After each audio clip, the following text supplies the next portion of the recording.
내가 만약 오늘 죽게 된다면 나는 너희들에게 비옥한 놈과 밭은 물려주지 못하지만 꼭 이 두 글자는 물려주고 죽을 것이다.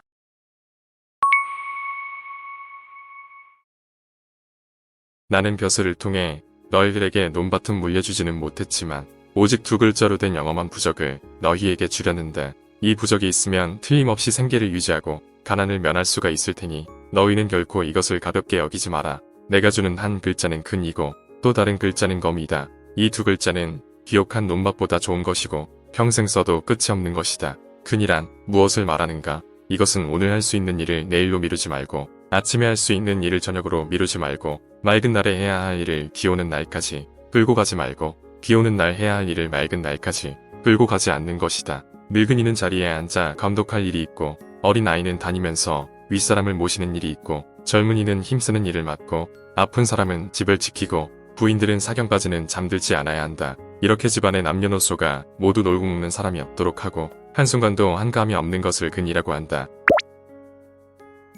검이란 무엇을 말하는가? 의복은 몸을 가리기에만 충실하면 되는 것이다. 고운 비단으로 만든 옷은 입다가 헤어지면 볼품이 없어지지만 투박하고 값싼 옷은 헤어지더라도 크게 나빠지는 것이 없다. 따라서 한 벌의 옷을 만들 때는 그 옷을 얼마나 오래 입을 수 있는지 생각해야 한다. 고운 비단으로 옷을 만들어 헤어지게 해서는 안 될 일이다. 이런 생각을 한다면 사람들은 거의 대부분 고운 원단을 쓰지 않고 거친 원단을 써서 옷을 만들 것이다. 음식을 먹는 것은 목숨을 보존하려는 것이다. 아무리 맛있는 소고기나 물고기라도 일단 입안에 들어가면 더러운 것이 되어버린다. 더럽다는 것을 인지하면 목을 넘기기도 전에 개어낼 것이다. 세상에서 제일 귀한 것은 진정성이다. 이것은 조금도 기만한 것이 없는 것을 말한다. 하늘을 기만한 것이 가장 나쁘고 임금을 기만하고 부모를 기만하고 농부가 같은 농부를 기만하고 상인이 같은 상인을 기만하면 모두 죄를 짓는 일이다. 기만이 허용되는 유일한 것은 자신의 입이다. 형편없는 음식으로 자기 입을 기만하여 잠깐의 시간만 지나면 호기가 해결되니 훌륭한 방법이다. 올해 여름 내가 다산에서 지내던 어느 날